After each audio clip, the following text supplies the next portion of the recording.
There was a time when Ivanka Trump seemed untouchable. A glossy corporate Barbie with a polished voice and sleek wardrobe, she positioned herself as the poised, intelligent counterbalance to her father's chaos. She was the one the media called Trump's secret weapon. She was supposed to be different, but that illusion didn't last. Ivanka Marie Trump was born in 1981 into extreme wealth and higher expectations. As the daughter of real estate mogul Donald Trump and Czech model Ivana Trump, her childhood was spent in a marble and gold bubble of luxury.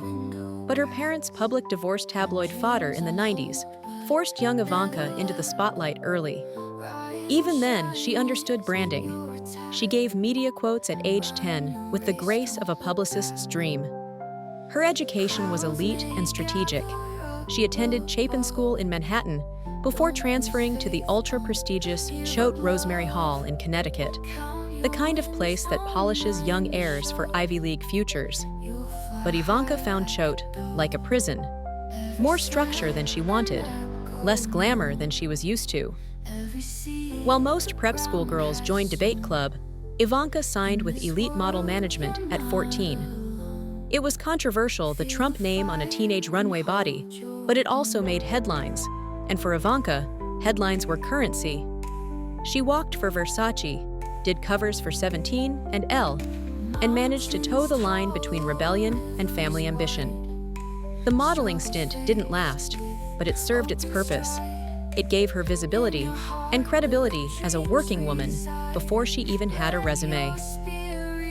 Ivanka entered Georgetown University, then transferred to the Wharton School at the University of Pennsylvania, her father's alma mater. By then, it was clear she wasn't going to be just another socialite. She was angling for something bigger: influence, legacy, and a seat at the Trump table. After graduating in 2004 with a degree in economics, she joined the Trump Organization, skipping the usual entry-level ladder. She wasn't just given a job, she was given a title. Quickly made Executive Vice President of Development and Acquisitions, Ivanka was put in front of glass towers and billion-dollar deals, most of which were already in progress, many of which carried more family prestige than practical success. But she looked the part. Sleek, unshaken, media-trained. And that was the point. While Donald played the brash mogul on The Apprentice, Ivanka was cast as the cool-headed business mind. She appeared on the show.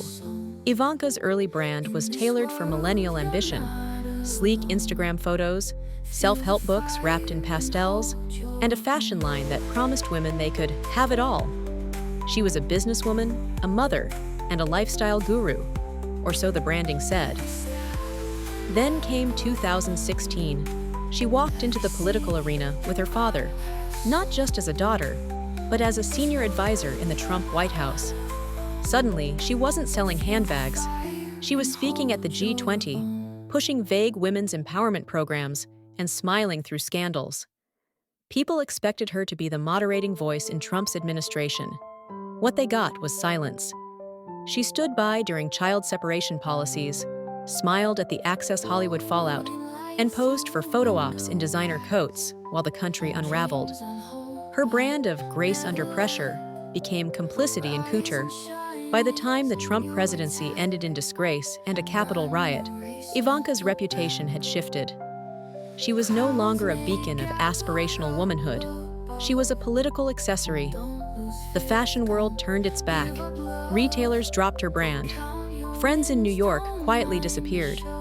For someone so obsessed with image, the collapse wasn't loud. It was humiliating in its silence.